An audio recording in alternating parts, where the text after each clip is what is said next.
Hello friends, welcome back to my YouTube channel life in layer में स्वागत है।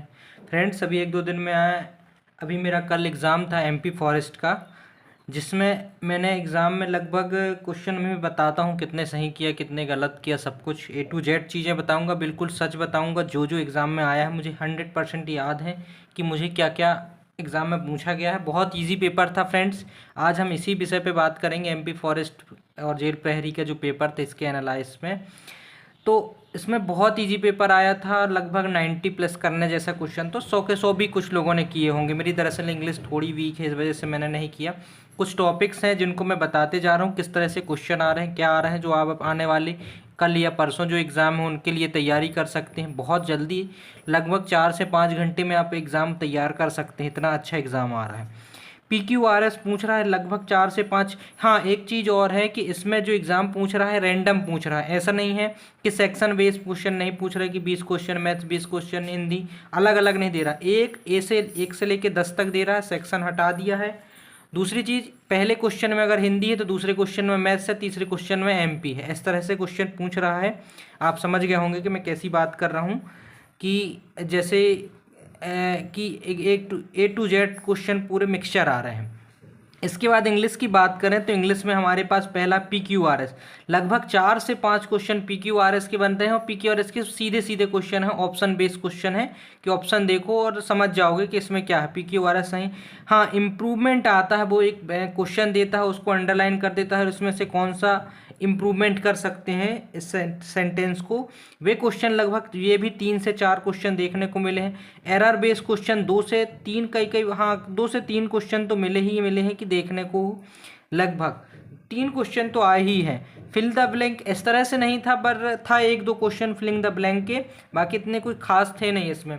Errors पूछा इंग्लिश में, केवल यही क्वेश्चन है, ना एंटोनेम है ना सिनोनिम्स है। हाँ, एक वो पूछा था कि एक आधे ही है जो सिनोनिम्स में क्वेश्चन पूछा था, एक आध क्वेश्चन ही, एंटोनिम्स के एक भी क्वेश्चन नहीं थे, इडियम्स फ्रेजेस के भी नहीं थे। और अगर बात करें तो केवल इन्हीं बेस पे पूरा इंग्लिश का सेक्शन था। लगभग इसमें रहे होंगे 20 क्वेश्चन, मुझे एग्जैक्ट ध्यान नहीं, क्योंकि मिक्सचर क्वेश्चन आ रहे थे तो ऐसा पकड़ नहीं पा रहा था मैं, बट हाँ लगभग रहे होंगे इतने ही। तो इतने क्वेश्चन थे इंग्लिश में। केवल आप PQRS कर लो, इम्प्रूवमेंट आप अगर इंग्लिश अच्छी है आपकी तो ये कर पाएंगे। एरर है, एरर भी कुछ हल्के फुल्के बन गए थे, एक आध दो। हाँ, स्पेल्ड एरर थी, स्पेलिंग थी, एक स्पेलिंग एरर थी। स्पेलिंग एरर लगभग 2 से 3 क्वेश्चन स्पेलिंग एरर के थे, है ना। ये भी बहुत इजी थे कि ऐसा पूछा था एसेसरीज, और एक क्वेश्चन था हाँ कि 4 ऑप्शन थे, एसेसरीज था, डेवलपमेंट था, और एक नेचर था। ऐसे कुछ बहुत इजी क्वेश्चन थे, पेपर ही इजी आया है एक्चुअल में। इसके बाद मैथमेटिक्स की बात कर तो मैथमेटिक्स तो बिल्कुल हलवा है। हलवा यानी हलवा। एक पूछा था क्षेत्रमिति से, क्षेत्रमिति से लगभग 2 क्वेश्चन थे, एक आयत वाला क्वेश्चन था, एक शंकु वाला क्वेश्चन था, फॉर्मूला बेस्ड क्वेश्चन ही थे। आयत में पूछा था कि इसकी लंबाई, पूरा क्षेत्रफल दे दिया था, और इसका पूछा था आयतन, सॉरी हाँ क्षेत्रफल पूछा था, भुजा दे दी थी और इसका परिमाप दे दिया था, पूछा क्षेत्रफल था। शंकु में भी इसमें हाइट दे दी थी और लंबाई दे दी थी, पूछा था इसमें त्रिज्या। ऐसा ही क्वेश्चन था एक कि इसमें हाइट और त्रिज्या फॉर्मूला लगा के ये क्वेश्चन बन जाते हैं आपको। ये 2 क्वेश्चन इसमें से आए थे क्षेत्रमिति से। अनुपात समानुपात से एक क्वेश्चन था, बहुत इजी क्वेश्चन था, जो मैं पढ़ाया था उसी में से आया था। एक क्वेश्चन ना तो कार्य समय थे ना ही CI/DI था। एक क्वेश्चन x² - 5x बराबर 345, ऐसा मतलब एग्जाम्पल बता रहा हूँ, yx - 6y 454, ये दे दिया था। इसमें भी बोल रहा था कि x बड़ा है, ऑप्शन x बड़ा y छोटा x, इस तरह से क्वेश्चन था कि ये दोनों बराबर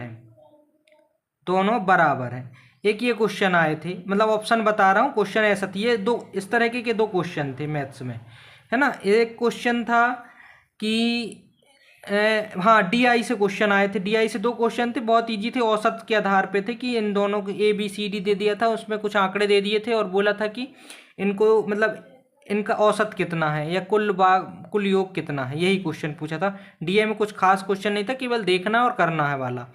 एक क्वेश्चन आया था संख्या पद्धति LCM से भी नहीं था। इसके बाद लाभ हानि से नहीं था, एक भी क्वेश्चन लाभ हानि से भी नहीं था। बहुत इजी क्वेश्चन आए थे, बहुत इजी क्वेश्चन थे, मतलब इतने इजी कि पूछो मत। मैथ्स तो बिल्कुल बनाने लायक मैथ्स थी पूरी में पूरी। एक क्वेश्चन था और कुछ में ध्यान आता है जैसे जैसे बताते जाता हूँ आपको। इसके बाद अपन चले हिंदी। हिंदी में क्वेश्चन में पूरे पूरे बता देता हूँ। पर्यायवाची से क्वेश्चन थे, 3 क्वेश्चन पर्यायवाची से, 2 से 3 क्वेश्चन पर्यायवाची से थे। विलोम से 2 क्वेश्चन विलोम से थे, ठीक है। इसके बाद थे विलोम के बाद विलोम के बाद था क्या बोलते हैं ये वाक्य नहीं, वो क्या कहते हैं, कर्म कर्म, ये इसको बोलते क्या है वो, कर्मवाच्य है, वाच्य से, हाँ सॉरी, वाच्य से एक क्वेश्चन था। वाच्य से 2 क्वेश्चन थे, एक कृतवाच्य और एक कर्तावाच्य के आधार पे पूछा था। एक था उसमें क्या ये कहते हैं इसको, तत्पुरुष समास, समास से था। समास से 2 क्वेश्चन थे, एक कर्मधारा समास पे आया था और एक तत्पुरुष समास पे आया था कि इनमें से कौन से नहीं है करके, है ना। इसके बाद है एरर से कोई भी क्वेश्चन नहीं था। वर्तनी से 2 क्वेश्चन पूछा था, वर्तनी से, हिंदी की वर्तनी से 2 क्वेश्चन पूछा था जिसमें स्पेल एरर ढूंढना था, ये वो क्वेश्चन थे। इसके बाद रस से आया था, रस से 2 क्वेश्चन आए थे, 10 रस के मतलब उदाहरण दिए थे, इनमें से कौन सा रस है ये पूछा था। एक छंद का क्वेश्चन था कि रोला और दोहा है तो इन दोनों को मिला के कौन सा रस बनता है, एक वो क्वेश्चन आया था। इसके बाद रचनाओं से कोई भी क्वेश्चन नहीं था, और वर्णमाला यानी कि का खा गा गा इनसे भी कोई क्वेश्चन नहीं था, संधि से भी कोई क्वेश्चन नहीं थे। केवल क्वेश्चन इन्हीं पे आधारित था, समास, वाच्य और वर्तनी, वर्तनी, विलोम और पर्यायवाची। एक पर्यायवाची से भी क्वेश्चन था, पर्यायवाची से भी था, और इसी को समानार्थी शब्द कह के आ गया था, वो पर्यायवाची का ही क्वेश्चन था। ये एक क्वेश्चन था। साइंस से काफ़ी इजी क्वेश्चन आए थे, पर ऐसा नहीं कि बुक में पढ़े हो वो क्वेश्चन भी ऐसे मिले, बहुत कम क्वेश्चन थे। अधिकतर क्वेश्चन इन्वायरमेंट से ही बना है, इन्वायरमेंट से ही क्वेश्चन ज़्यादातर बने। मेरे को लगता है कि पर्यावरण के क्वेश्चन बहुत पूछा था साइंस में, साइंस से रिलेट करके पूछा था कि कार्बन डाइऑक्साइड है जो क्लोरोफ्लोरोकार्बन होती है कैसे प्रभावित करती है। ऑप्शन देखेंगे तो आप खुद पहचान जाएंगे कि इसमें क्या क्या पूछा है, क्या क्या नहीं पूछा है। बाकी साइंस में ऐसा अलग से कुछ पढ़ने की ज़रूरत नहीं आई मुझे समझ में, ना तो फिजिक्स में आई है। फिजिक्स भी ऐसा कुछ नहीं पूछा है जो पूछना चाहिए। एक पूछा था कि अगर 2 समान धाराएं हैं और समानांतर दूरी पर रहती हैं, बहती हैं, तो इन पे क्या होगा, आकर्षण होगा, प्रतिकर्षण होगा या प्रभाव नहीं पड़ेगा। एक ये क्वेश्चन पूछा था। समान धारा थी तो दोनों समांतर दिशाओं में एक ही दिशा में चल रही है। हाँ, मैथ्स में एक क्वेश्चन ये आया था कि जो चाल दूरी में 2 क्वेश्चन थे, जो एक इधर से जा रहा है एक इधर से आ रहा है, यानी कि विपरीत दिशा में रहते हैं, तो ये दोनों कब एक साथ मिलेंगे, ये क्वेश्चन एक पूछा था। कि एक ट्रेन इधर से मतलब एक दिल्ली से आगरा जा रही है और एक आगरा से दिल्ली आ रही है, तो दोनों ट्रेन कब मिलेंगी, एक ये क्वेश्चन था। एक क्वेश्चन इसी में से था कि दोनों जा रही हैं कि कितनी दूरी पर मिलेंगी, ये दोनों क्वेश्चन पूछे थे इसमें से, चाल दूरी में से। कार्य समय से कोई भी क्वेश्चन नहीं था, पाइप टंकी से नहीं था, अनुपात समानुपात से 2 क्वेश्चन थे जो इजी थे, मतलब केवल देखना और बनाने वाले क्वेश्चन थे। और आयु से भी कोई भी क्वेश्चन नहीं था, औसत से भी नहीं था, प्रतिशत से एक आध क्वेश्चन रहा है, प्रतिशत से एक क्वेश्चन रहा और एक लाभ हानि से रहा है, बस यही क्वेश्चन थे। इसके अलावा मैथ्स में कुछ नहीं था। मैथ्स बहुत इजी आई थी, मतलब देखो बनाओ। मेरे तो लगभग 80 मिनट में मैं पूरा पेपर कर दिया था, और लगभग 4 से 5 बार क्वेश्चन को रिपीट कर करके देखा हूँ, कर करके देखा हूँ, टाइम पास जैसा। मतलब ऐसा इतना इजी क्वेश्चन पे था है। हो सकता है 100 में 100 नहीं बना पाया हूँ, पर लगभग पूरे जितने बन रहे थे मेरे से वो यही बन रहे थे। इसके बाद हिंदी में और इसके अलावा और कुछ जानने की ज़रूरत नहीं है जो मैं बताया हूँ, केवल यही है कि आपको इतना कर लीजिए, हिंदी आपकी 100% पूरी में पूरी हो जाएगी। इसके अलावा कुछ भी नहीं पूछ रहा है, जो पूछ रहा है केवल लॉजिक बेस्ड क्वेश्चन पूछ रहा है। साइंस की बात करें तो साइंस में ना कोई पाचन तंत्र पूछा है, ना ऐसा हड्डी वड्डी कोई भी ऐसी चीज़ें नहीं पूछी, ना हार्मोन्स पूछा है, एक भी ना ही कोई रोग पूछा है, ना ही कोई डिसीज़ या कोई विटामिन, ऐसा कुछ नहीं पूछा। केवल पर्यावरण बेस पर साइंस थी पूरी, कि मतलब प्रदूषण का आधार पर क्वेश्चन पूछा है। और जनरली बहुत हल्के हल्के क्वेश्चन हैं जो इजीली रूप से आप अगर हल्का फुल्का भी जानते हैं तो बना ले जाएंगे।